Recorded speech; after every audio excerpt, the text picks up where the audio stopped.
Hey folks, it's me again today. I'm going to be reacting to the 6 new heavy metal bands, so I hope you enjoyed the video. Please do leave a like, comment below, subscribe to my channel, and please, for the love of God, follow me on Amino and TikTok. Let's begin.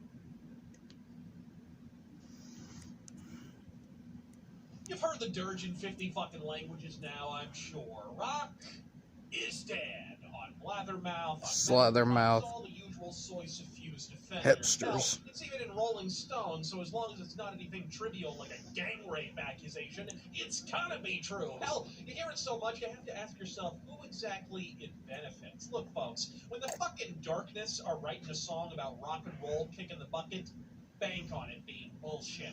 Not so very long ago, the synthesizer was about the least hip instrument imaginable. It had its day in the 1980s, sure, but we were over it. And then around the mid-aughts, I heard tell of an underground movement. It didn't even have a name at that time. In fact, when asked on a Q&A episode what music I'd listen to apart from heavy metal, I said, well, it's not really a named genre yet. Some are calling it retro wave, some are calling it vapor wave, but some 80s music's making a comeback. Action movie soundtrack, basically. And today, we of course call that synthwave. But if there was one component of the 80s nostalgia love-in that was unfairly ignored at the time, it was the most successful genre of that decade, metal. But little do they know that all the while, an organic revival had begun to foment. It started in Sweden and spread across Sweden, across to Canada, the US, and but fucking beyond. You may even have seen some of its adherents, whether it be Sabaton or Ghost. Both of them are filling arenas on both sides of the fucking water at present. It has a name, and because it's metal, it's of course needlessly complicated. NWO, New wave of traditional heavy metal. Wave of traditional heavy metal.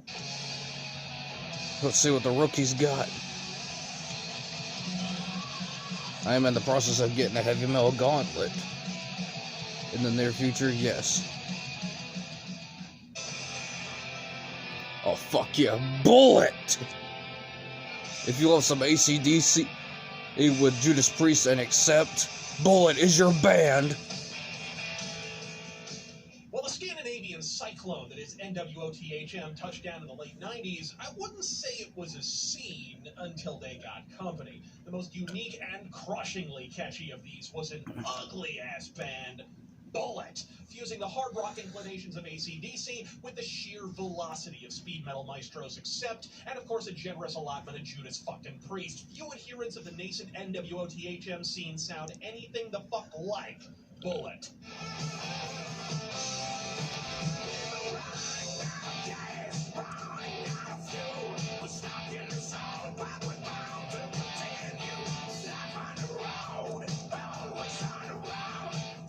Better still, they had a fair amount of exposure, though as with any up-and-coming genre, admittedly far less exposure than they're arguably entitled to. First, underground darlings, and finally signed a Nuclear Blast, where they cut a killer record, followed by a bit of a letdown, and ultimately left the label for the fucking rip-off artists at Steamhammer, but murderous material flowed the fuck throughout.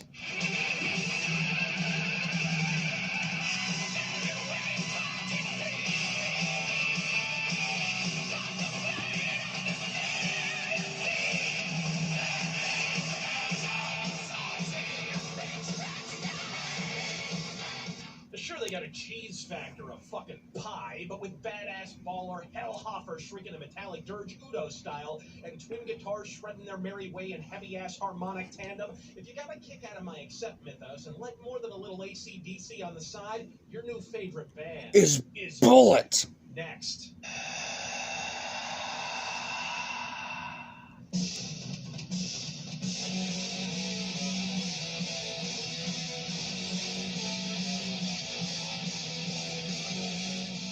Where the flying fuck did these guys come from? An errant glance at the assholes might persuade you a tour bus time machine from 1986, but you'd be wrong, because while they have a prehistory dating back to 2010, their first recorded material didn't come out till 2 years ago. And with a sound whereby Wasp fucks Skid Row, sucks Motorhead while Tank funnels the fucking balls, this band is badassery squared. And as they're only just getting their first tunes together, namely the excellent inaugural EP Gates Ajar, getting in on the ground floor is a fucking must for you folks. And when I say they remind you of Wasp, I mean they remind you of motherfucking Wasp.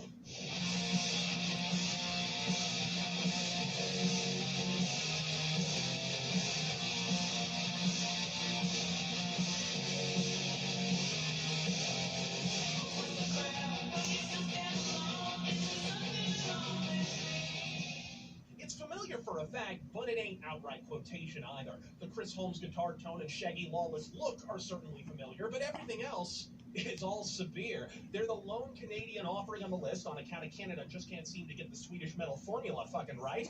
Though having relocated to Australia, I guess that means the land down under finally has a claim to fame that doesn't involve fucking your firearms rights. It's early yet in their recorded careers, but Sabir is a band to watch. Buy their shit, and maybe a shirt, and see that they get where they're going. Next. How do you define stoner metal? Like, I know people who smoke weed to Burzum, and that's not stoner metal at all. Exactly. Yeah, that's shit black metal. But, yeah, no, Burzum sucks. But, then I better listen to Fuck some off, Mayhem Varg. or Dark Throne.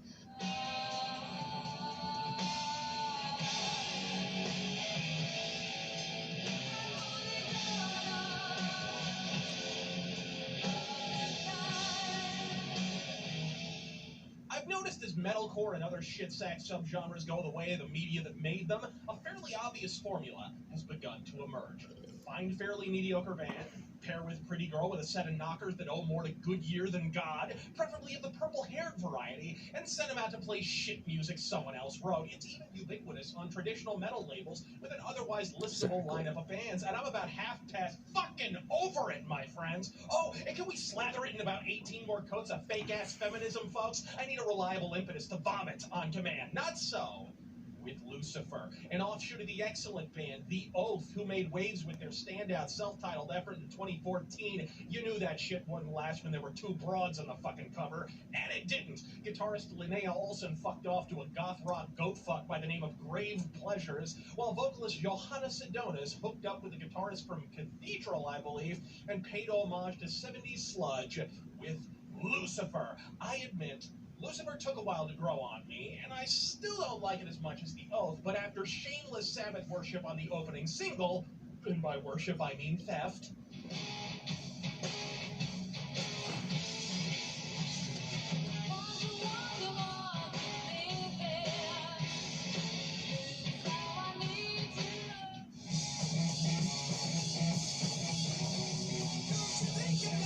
Do it. Originally, Volume 4 was supposed to be entitled Snowblind, but yeah, it was the 70s and nobody wanted to talk about drugs. and began to elevate their game incrementally. There were hints to this transition on their first record in the form of The Haunting Israel, an excellent opening track, Abracadabra.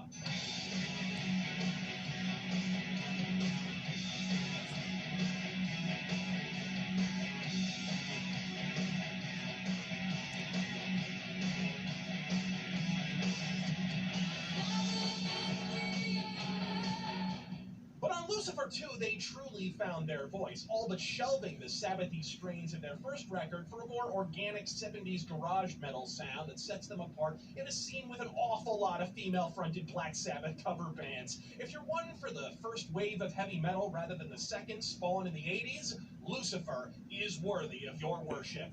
Next.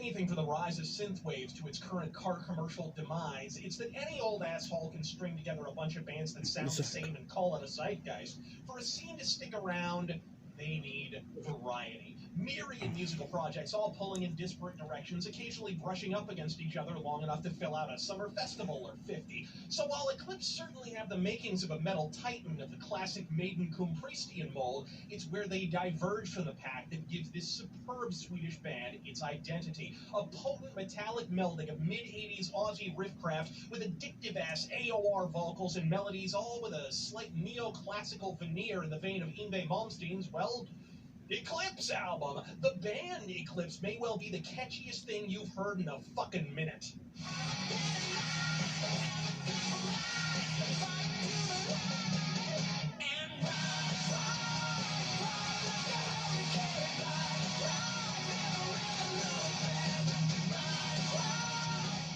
With memorable tunes and uninterrupted string of superb records and connections with many of metal's most famous musicians, if there were any justice in the world, Eclipse would be blaring out across rock radio on Exactly. a hourly basis. But hey, I'd settle with But a that's the world hipster tour media supporting a for major you. metal act or some shit. More metalheads must know the majesty Of Eclipse. Next. We started the band because Wolf. there was nothing in the 90s that we liked. So Exactly. we just want to... Khaki cargo pants in there was no other unison. band doing this. The Someone politically needs to do correct it. So 90s. that's why we Fuck the started. 90s. Because we were so different, and also we didn't care about how the album cover should look Exactly. like. You should have the silly Photoshop Oh, thing. I love We the had a Accept t-shirt, by the way. wolf instead, drawn by Hans Arnold, this famous Swedish artist. And, Swedish, he yeah. stood out from the rest, and so did the music. So, in that sense, it was very easy to get recognized because we were very alone in what we did. And yes, I reacted to two. I have 2 videos dedicated to my reaction to the band Wolf. I admit it seems odd to call a 19-year-old band part of the new wave of anything. If Wolf were Yeah, a finding shit, their you'd merch already is caught on complicated. to qualify as one of Terengale's tube socks, but I'd be more than remiss to piece together any listed new But wave Wolf, of if you're traditional watching heavy this, metal please bands make a and patch or also mention two the band that arguably who started dedicated it to all. your So albums, and trust me, we will buy the and shit long out of before them. Canada cramped their style with a half-assed imitation of it, one band with a curiously classic name cranked out an underrated metal masterpiece. Most bafflingly of all, this happened deep in the heart of the detritus factory known as the 1990s. Exactly, the All politically way correct back in 90s. 1999 and ultimately released in 2000, Niklas Stalvin's stalwart tribute to Iron Maiden and Motorhead washed its magnificent If you love metal-liverous early ass Iron on Maiden and Swedish Motorhead, shores. And while it took a buy minute the for shit out Motorhead of to become an Wolf's outright movement, albums. The Paul Revere of the classic metal revival was Wolf, and you could hear it right from the beginning.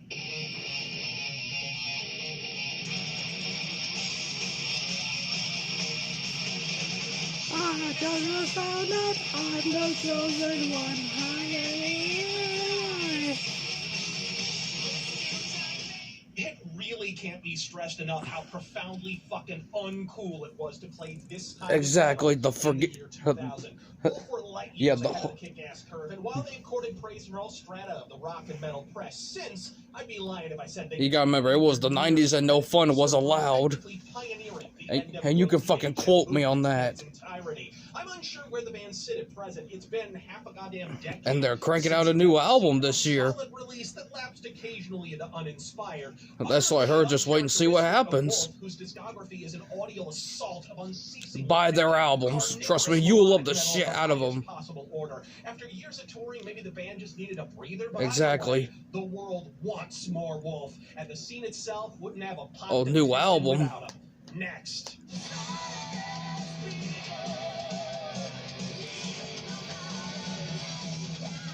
Ambush, buy the shit out of their merch. Trust me, you will love this band once you first hear their albums.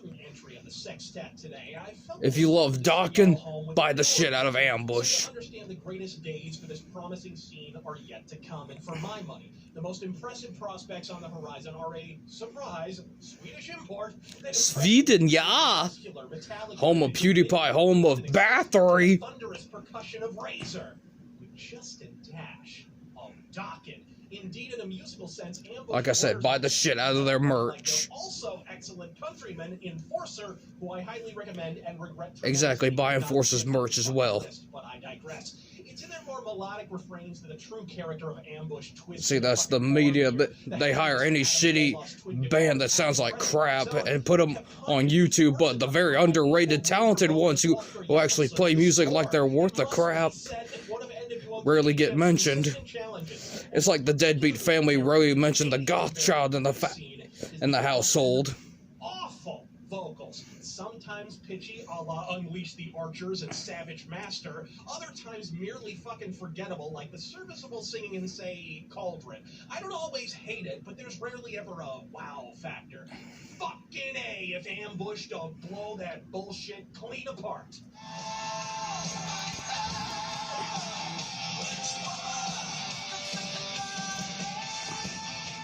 Tell me that sounds like Dokken's voice.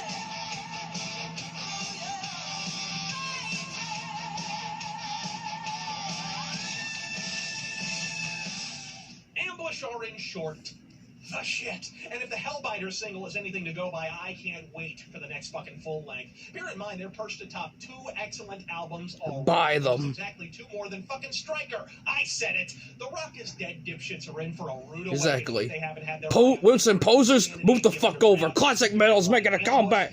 Heck, bitches. Coming for your asses. It may not amount to much now, but bitch, I remember when the first Laserhawk album came out and everyone was saying, what the fuck is this? Fast forward to 2019 and 80s synth is in soap operas now. Remember what we say about betting against the razor.